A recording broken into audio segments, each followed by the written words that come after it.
L'éducation joue un rôle prépondérant dans notre attitude et notre comportement dans notre vie d'adulte. C'est ce qu'on voit aujourd'hui, on en voit les implications, les imbrications également dans cette nouvelle vidéo.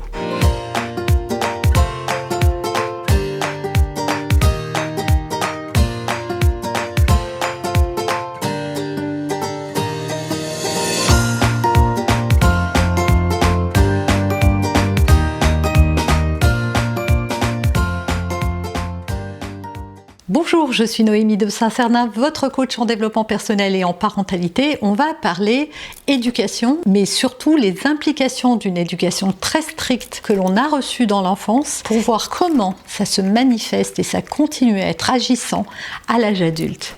Alors, est-ce que vous pensez que l'éducation a des répercussions? Effectivement, l'éducation joue un rôle prépondérant dans notre vie d'adulte et je l'ai moi-même, j'en ai fait les frais et même il y a encore des choses de mon éducation très stricte et même violente que j'ai pu recevoir à l'âge adulte, dont je vois les répercussions encore aujourd'hui dans ma vie d'adulte, et ce malgré énormément de travail et de développement psychologique. Alors bien sûr, elles se sont édulcorées, elles me pourrissent un peu moins la vie, peut-être parfois un peu celle de ceux qui vivent avec moi, mais oui, il va y avoir des répercussions dans votre vie d'adulte et on va voir lesquelles. Alors bien sûr, je vais vous lister un certain nombre de choses. Vous n'avez peut-être pas tout. Peut-être que justement, à force de cheminer, vous avez évolué par rapport à ça. Donc bien évidemment, ça n'est pas une vérité. On n'est pas en train de dresser un portrait robot des comportements suite à une éducation stricte. Mais vous devez normalement vous reconnaître dans plusieurs de ces schémas. Vouloir tout maîtriser et ne rien laisser au hasard finalement. Les personnes qui ont eu une éducation stricte ont ce besoin de contrôler les choses, de maîtriser les situations. Ce sont souvent des personnes qui planifient de manière très stricte les choses et qui ne supportent pas justement d'être déstabilisées par rapport à ça. Ces personnes-là ont besoin de se sentir responsables de la situation et de contrôler celle-ci, parce que lors de la petite enfance, justement, ça a été quelque chose de positif pour le développement de l'enfant. Le fait de maîtriser les situations, en tout cas d'avoir le sentiment de les maîtriser, parce qu'on ne maîtrise jamais vraiment rien, mais ça donnait de la sécurité. C'était donc un point positif pour l'enfant qui ne savait pas rendre prédictible le comportement des adultes autour de lui. Résultat, il a mis comme ça une espèce de structure de maîtrise pour pouvoir survivre. Et survivre émotionnellement, bien évidemment, ça ne veut pas dire qu'il était dans des dangers effroyables, mais c'est survivre émotionnellement parce que quand on est petit, recevoir une éducation stricte, ça crée des troubles, ça crée un manque d'estime, un manque de confiance, ça crée de l'insécurité très forte, et cette insécurité peut être déstabilisante et elle peut même être redoutable et créer même des problèmes beaucoup plus graves. Deuxième chose, se justifier beaucoup et s'excuser pour tout. Les enfants qui ont une éducation très stricte ont besoin sans arrêt de justifier les choses. Je me souviens moi que quand j'ai commencé à travailler dans ma jeune vie de jeune adulte et que j'étais malade ou que je sais pas, le bus n'était pas passé ou qu'il y avait eu un problème et que j'arrivais en retard au travail, j'étais obligée d'amener des preuves. J'avais toujours le sentiment qu'on n'allait pas me croire, qu'il fallait que je justifie absolument ce que j'avais fait. Et ça, c'est souvent le fruit d'une éducation où les parents ont été très contrôlants et très stricts par rapport aux horaires, par rapport à ce qu'on avait le droit de faire ou de ne pas faire. Les personnes qui ont reçu une éducation stricte également peuvent avoir un problème face aux imprévus et un manque de spontanéité. Ce sont des personnes qui ont besoin, ça rejoint un peu le point numéro 1, qui ont besoin de contrôler les choses. Donc les imprévus, ça les déstabilise et ça les met en insécurité. C'est-à-dire qu'il y a chez elles quelque chose qui se réveille de l'insécurité.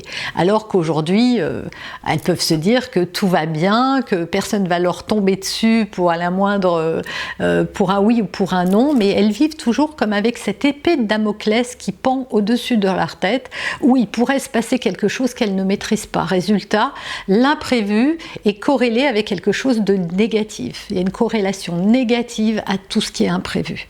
Et les changements font naître de l'insécurité. Et l'insécurité fait naître des angoisses, de l'instabilité et donc des comportements qui peuvent être de peur, de colère aussi parfois quand on est déstabilisé. Vouloir être apprécié tout le temps et par tout le monde. Les personnes qui ont eu une éducation très stricte dans laquelle justement les parents n'étaient jamais satisfaits ou ne pointaient du doigt tout ce qui n'allait pas chez l'enfant, va le faire se sentir en infériorité, pas assez bien, pas assez à la hauteur, pas assez de tout finalement. Or nous sommes tous assez tels que nous sommes, mais cette éducation-là a pu distiller dans le cerveau de ces enfants et ça continue à être agissant à l'âge adulte qu'on n'est pas assez. Donc ces personnes-là ont besoin de prouver, de briller dans le regard des autres, de faire des choses qui vont attirer la validation. Ça rejoint le point suivant qui est une envie de plaire véritablement, de se montrer sur son meilleur jour et de faire plaisir. C'est très tourné vers l'autre, on est dans une espèce d'attente de la validation de l'autre qui vient nous rassurer finalement sur le fait qu'on est une bonne personne, qu'on est quelqu'un de bien. Le point suivant, il vous paraîtra sans doute évident, mais des difficultés à exprimer et même, j'ai envie de dire, à ressentir ses émotions. C'est-à-dire que quand on est enfant, quand on ressent des émotions de tristesse, d'accablement, d'incompréhension, c'est très très difficile parce qu'avec cette partie rationnelle qui n'est pas développée dans le cerveau, on n'arrive pas à prendre du recul quand on est un enfant. Tout est à l'instant T et dans l'instant présent. Et donc on se dit, si on est triste, c'est dévastateur, ça enveloppe tout. Or, si cette tristesse n'est pas accueillie à sa juste mesure, si cette colère est étouffée, ou si elle est niée, ou si elle n'est pas reconnue, eh bien à force on va venir mettre des couches et des couches, des couvercles sur son ressenti, pour finir par ne plus même se rendre compte de ce que l'on ressent. Si vous savez le nombre de personnes à qui je demande ce qu'elles ressentent et qui me parlent de faits et qui ne savent même plus parler de leur ressenti. Et c'est quelque chose qui se travaille évidemment, et qui est fondamental parce que comment savoir comment on est, comment savoir sa météo intérieure si on n'est même plus capable de connecter avec elle. Et à quoi ça sert, me direz-vous ? Eh bien, être conscient de ses émotions, ça permet de les libérer. Et c'est important de laisser se libérer ces émotions. Pourquoi ? Parce que ça peut créer justement de fortes colères ou de grosses tristesses qui sont tues. C'est-à-dire que c'est pas parce qu'on ne se rend pas compte que l'émotion est là qu'elle n'est pas là. Donc, si je cumule comme ça de la frustration et que je ne sais pas me dire qu'à ce moment-là, c'est à cause de telle et telle chose que je ressens ça, eh bien ça va faire des couches et des couches, ça va faire un petit paquet qui va se remplir, qui va déborder, et peut-être qu'on va s'en prendre à quelqu'un à la moindre étincelle pour une broutille.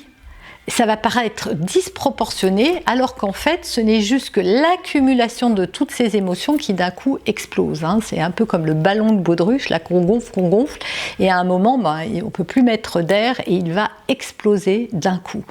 Mais il n'explose pas parce que le ballon n'est pas solide, il explose parce qu'il est trop plein. Être connecté à ces émotions aussi, c'est ce qui nous permet de savoir, de connecter à nos besoins également, de savoir ce que nous aurions besoin de faire, de vivre, de ressentir. Donc c'est fondamental parce qu'une bonne gestion émotionnelle amène du bien-être.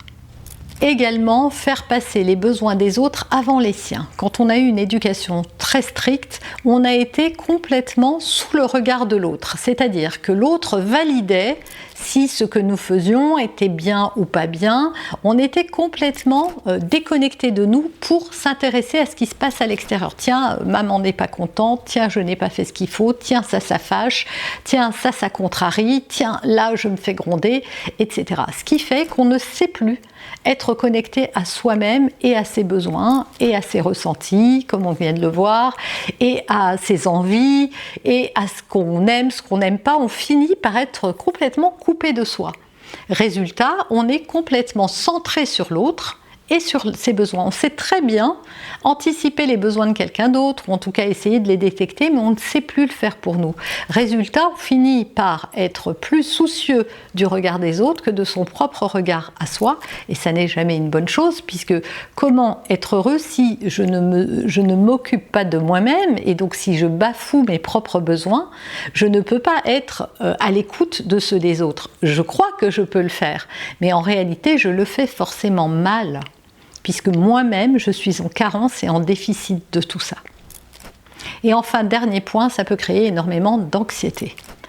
Parce qu'à force d'avoir été sur le qui-vive d'une certaine manière, eh bien on finit à l'âge adulte par rester sur ces énergies d'angoisse, de ce qui va pouvoir se passer, pouvoir arriver, comme les choses nous tombaient d'une certaine manière sur la tête avec une éducation trop stricte, où on était à se demander qu'est-ce que je peux faire pour obtenir la satisfaction de mes parents, pour éviter leur courroux, pour éviter parfois même des coups, éviter de se faire gronder. Qu'est-ce que je dois faire?